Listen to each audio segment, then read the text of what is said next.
Hello viewers, welcome to IT System Admin and Information Technology Learning Tutorial channel for you.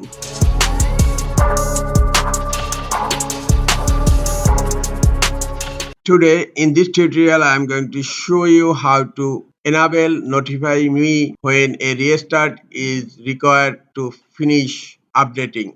Sometimes it becomes very important for you, so don't forget to watch full video. To enable notify me when a restart is required to finish updating, right click on Start menu, click on Settings. In left pane, click on Windows Update, and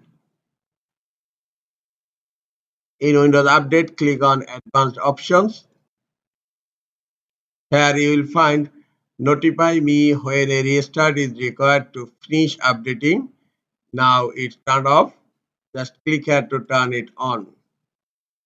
Now Notify me when a restart is required is turned on in Windows 11 computer.